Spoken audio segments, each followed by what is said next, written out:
5 forbidden rituals of the Middle Ages that still terrify the world. The Middle Ages were not only a time of knights and kingdoms, but also of shadows and secrets. Beneath the surface of faith and order, whispers spread of forbidden practices, rituals so dark that even speaking of them could condemn a soul. These were not harmless superstitions or simple village charms. They were acts drenched in fear and desire, blood spilled to appease unseen forces, chants meant to summon the dead, and ceremonies carried out under moonlight in defiance of church and crown. To the people of the time, these rituals promised answers, protection, wealth, love, or even eternal life. But the cost was always terrifying, and the consequences often deadly. The church tried to erase them, branding them heresy, burning their practitioners, and silencing every trace. Yet the memory of these forbidden rites survived, passed down in fearful whispers and chilling legends. Tonight we tear away the veil of history to reveal the truth behind these unholy practices. Prepare yourself for a journey into the darkest corners of medieval belief, where fear and faith collided in rituals too horrifying to forget. This is 5 forbidden rituals of the Middle Ages that still terrify the world. Ritual 1. The blood sacrifice under the moon in the depths of medieval superstition. Few rituals struck more fear into the hearts of villagers than the blood sacrifice. When famine, plague, or war ravaged the land, some turned to desperate measures, believing that only the spilling of blood could restore balance. These ceremonies often took place in secret clearings beneath a full moon, where shadows stretched long and whispers of terror filled the night air.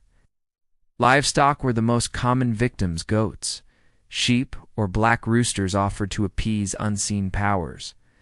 But darker tales tell of human offerings, chosen among outcasts or prisoners, whose blood was believed to strengthen the bond between mortals and the supernatural. Witnesses claimed that the air grew heavy, the forest silent, as if the earth itself held its breath in anticipation. Those who performed these sacrifices believed the blood carried life itself, an offering powerful enough to heal crops, ward off disease, or summon otherworldly protection. Yet the church condemned such acts as demonic pacts, branding participants as heretics and witches. Many were executed, but whispers of the ritual endured, hidden in folklore and passed down through fearful generations. To this day, the idea of spilling blood under the moonlight sends a chill down the spine. Was it madness, desperation, or a genuine connection to something far darker than we dare imagine? The line between faith and horror was never thinner than on those cursed nights of sacrifice. Ritual 2. The necromancer summoning of the dead. Among the most terrifying of medieval forbidden practices was the necromancer's ritual, the summoning of the dead. Unlike simple charms or folk magic, this was an act of deliberate defiance against God and nature. Practitioners believed that by disturbing graves and calling upon spirits, they could gain secret knowledge, predict the future, or bend the will of enemies. The ritual often began at midnight, in graveyards or ruined chapels, long abandoned to decay. The necromancer would draw a circle of protection, etched with strange symbols and prayers twisted into blasphemous invocations. Candles of black tallow burned low, their smoke curling like restless souls. At the center, bones of the dead door, sometimes an entire skull, were placed as a vessel for the spirit's return. Chants in Latin, mixed with forbidden words from grimoires like the Picatrix or the Book of Honorius, were recited until the air itself seemed to shiver. Witnesses spoke of cold winds rising from nowhere, shadows moving against the firelight, and a suffocating presence pressing upon the living. Some swore they saw shapes forming in the dark, or heard voices whispering secrets that no mortal should know. For the necromancer, success meant access to forbidden knowledge, hidden treasures, cures for disease, or glimpses into destiny. But the price was always perilous.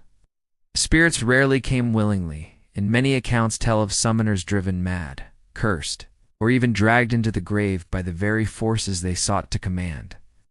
The Church branded necromancy as the work of the devil, punishable by death. Yet in hushed legends, stories of these midnight summonings endured a grim reminder of how far humanity would go to pierce the veil between life and death. Ritual 3. The witch coven's moonlit gathering, if necromancy was feared for summoning the dead. Then the witch's coven was dreaded for uniting the living in unholy celebration.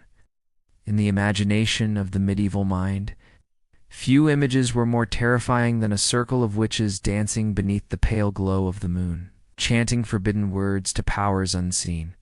According to trial records and whispered folklore, these gatherings, often called Sabbaths, were said to take place on remote hillsides, deep forests, or ruined chapels, far from the eyes of priests and villagers.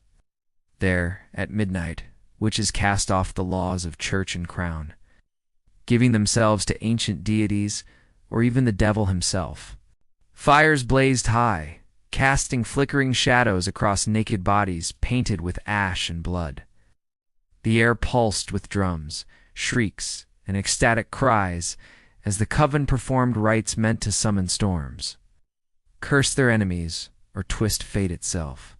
One of the most chilling elements of these rituals was the initiation, where newcomers were forced to renounce their faith, drink from a chalice of foul concoctions, or mark their flesh with symbols of allegiance. Some accounts, likely colored by the fears of inquisitors, claimed witches even sacrificed animals, mixing blood with herbs and chanting spells that defied Christian prayers. For the people of the Middle Ages, the thought of such gatherings represented a complete inversion of the sacred order. Women and men abandoning morality, worshipping darkness, and wielding powers forbidden to humankind. Whether these tales were born of hysteria, exaggeration, or a kernel of truth, they fueled centuries of witch hunts, torture, and executions. Even now, the image of witches dancing under the moon remains etched into our nightmares, a haunting reminder of the forbidden covens that, as medieval society believed, conspired in shadows. Ritual 4. The cult of blood and fire. Hidden within the chaos of medieval Europe, rumors spread of secret cults that thrived in darkness. Unlike solitary witches or wandering necromancers, these were organized groups bound by loyalty, fear, and unholy vows. Among the most infamous were the whispered tales of cults that worshiped through blood and fire, rituals meant to forge a covenant with powers beyond mortal comprehension. Ceremonies were said to take place in caves, abandoned temples, or even beneath crumbling castles where inquisitors dared not tread. At the center of their rites stood a blazing fire, seen as both purifier and destroyer, around which the cult gathered.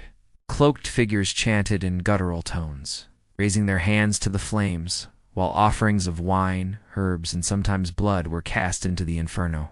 What set these rituals apart was the belief that blood spilled into fire became a bridge between the human and the divine.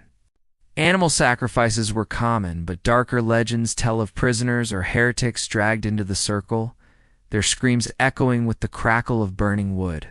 To the cult, such acts were not murder but sacrifice, a gift meant to secure visions, protection, or unnatural strength. The Church regarded these cults as the most dangerous of heresies, for they drew entire communities into their orbit. When discovered, inquisitors crushed them without mercy, burning leaders alive as a warning to others. Yet some chronicles suggest these groups never truly disappeared. Instead, they retreated deeper underground, their symbols etched on ruined walls, their chants passed down in whispers. Even now, the thought of a firelit cavern filled with chanting voices and the smell of blood unsettles the imagination. Was it madness, desperation, or a glimpse into a darker faith that history tried to erase? The cult of blood and fire remains one of the most chilling forbidden practices of the Middle Ages. Ritual 5. The alchemist's forbidden transformation. While many imagine alchemists as seekers of wisdom, bent over manuscripts and bubbling flasks, some medieval accounts whisper of a far darker side to their craft: the forbidden transformation ritual. This was not the noble pursuit of turning lead into gold, but a perilous ceremony meant to transgress the limits of nature itself. In secret chambers hidden beneath monasteries or locked behind heavy doors, alchemists prepared their rites with obsessive precision. Strange symbols were drawn across the floor in chalk and ash, forming circles believed to trap or channel cosmic forces. At the center stood vessels of mercury, sulfur, and blood substances chosen not only for their chemical properties, but for their mystical resonance. The ritual demanded fire, the eternal element of transformation. Flames licked at glass and metal, while incantations borrowed from hermetic texts and forbidden grimoires were spoken in hushed tones. Some sought to create the philosopher's stone, but darker practitioners aimed at something more terrifying, extending life through unnatural means, or even fusing the human body with other essences to gain strength or immortality. Legends tell of horrifying outcomes: men whose skin blistered and blackened, apprentices driven insane by visions, or monstrous forms that were swiftly hidden away. The Church condemns such practices as an affront to God's creation, branding them witchcraft, masquerading as science. Many alchemists were executed, their manuscripts burned. Though fragments of these rituals survived in cryptic writings and whispered rumors, for medieval minds, the alchemist's forbidden ritual represented humanity's most dangerous temptation, the desire not just to understand creation but to remake it. Even today, the thought of fire-lit chambers, shadowy experiments, and whispered oaths to forces unknown leaves us wondering, how far did they truly go in their quest to master life and death? The Middle Ages were an era steeped in faith, yet haunted by fear. For every towering cathedral and solemn prayer, there were whispers of rituals carried out in shadows, acts of desperation, defiance, and forbidden belief. From the chilling blood sacrifices beneath the moon to necromancers calling voices from the grave, from witches gathering in midnight covens to secret cults feeding fire with blood, and alchemists daring to reshape life itself, each ritual revealed humanity's darkest desires. These practices terrified the medieval world, not only because of their violence and secrecy, but because they challenged the very order of faith and reason. The Church sought to erase them, branding their followers heretics and casting them into fire. Yet, history could not fully silence the echoes of these forbidden rites. They survive in legends, in fearful tales told by firelight, and in the uneasy knowledge that human beings will always seek power, no matter the cost. Even today, the thought of these rituals unsettles us. Were they merely products of superstition and hysteria? Or was there something more, something lurking beyond the veil of faith and fear? The answer may never be known, but one truth remains. The forbidden rituals of the Middle Ages continue to terrify the world, reminding us of how thin the line truly is between devotion and darkness. If you found this journey into medieval shadows compelling, don't forget to like this video, share it with those who love dark history, and subscribe to Whispers Through Time for more tales of terror, mystery, and the forgotten secrets of the past.